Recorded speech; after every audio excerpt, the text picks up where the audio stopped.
We zijn in Shiraz op een zeker voor Iraniërs zeer geliefde plek. Of eigenlijk geldt dat vooral voor de persoon die hier begraven ligt. Iraniërs zijn gek op dichters en de beroemdste en meest geliefde van alle Iraanse dichters is Hafez, geboren en gestorven in de 14e eeuw. Op welke dag je hier ook komt, het is altijd druk en heeft meer weg van een bedevaartsoord. Vanuit heel Iran komen mensen naar hier om maar zo dichtbij mogelijk hun Hafez te kopen. En daarbij wordt net als in de mausolea van geestelijken de grafsteen aangeraakt. Elke Iranier kent een paar als niet vele gedichten van Hafez uit zijn of haar hoofd.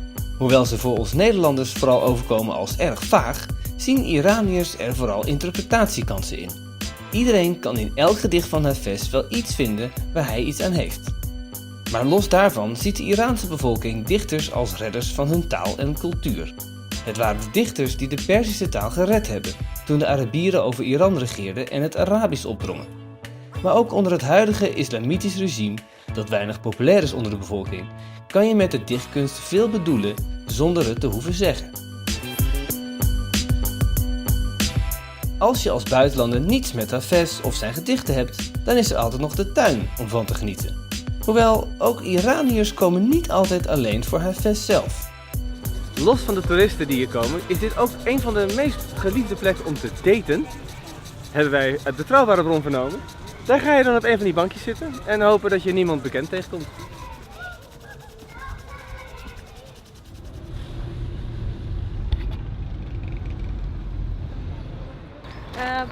Wij zijn hier in de Eram Garden, wat zoveel betekent als paradijstuin.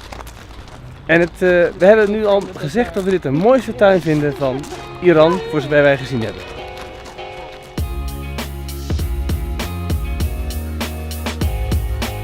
Uiteraard is ook deze Eram-tuin een goede plek om met je geliefde af te spreken. Denk daar overigens niet te makkelijk over. Als je geen familie bent of getrouwd, kun je als man en vrouw niet zomaar over straat of op een bankje gaan zitten. De morele politie is namelijk actief op zoek naar dit soort zedeloos gedrag en zal je aanspreken. Als je niet kan aantonen familie of getrouwd te zijn, dan word je gearresteerd en mogen jullie beide ouders jullie komen ophalen. Een boete en bij herhaaldelijke overtreding zelfs een gevangenisstraf is niet onwaarschijnlijk. Als toerist zonder Iraanse roots zal je echter niet snel in contact komen met de morele politie. En dat is slechts één van de vele voorbeelden hoe toeristen een bevoorrechte status genieten ten opzichte van de bevolking. Het is 8 uur 's ochtends. Goddomme, wat is vroeg. En wij lopen naar De Roze Moskee. Oftewel de, wat is het, Nazir al-Mulk Roze Moskee. Mooi. En dat is eigenlijk de reden waarom jij mij hebt overtuigd om naar Iran te gaan. En dat gaan we nu bezoeken. Vind je het spannend?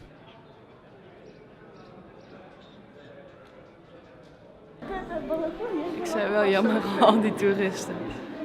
Je bent Ze wisselen van doek ook om de mooie kleur in hun hoofddoek te laten zien. Verschrikkelijk.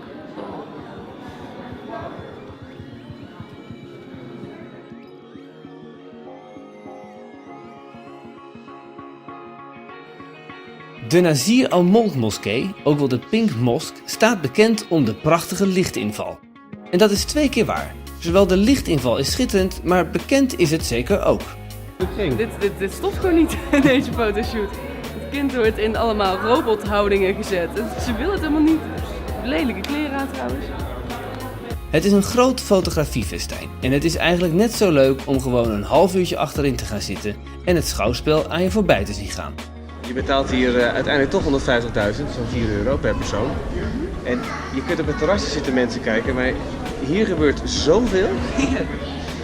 Wij kunnen ook weer niet te lang blijven zitten, want we gaan naar de bakermat van de beschaving en de trots van het Iraanse volk, Persepolis. Wil je weten waarom Godfried speciaal hiervoor een aantal 40 jaar oude foto's heeft meegenomen? Reis dan met ons mee naar de volgende video. Maar als je wil weten wat de beste tijden zijn om naar de Pink Mosque te gaan, of meer wil weten over Shiraz, download dan onze gratis app van Iran of ga naar onze website op reisreport.nl. Abonneer je nu nog even op ons YouTube kanaal, dan zien we je zometeen in de taxi onderweg naar Persepolis.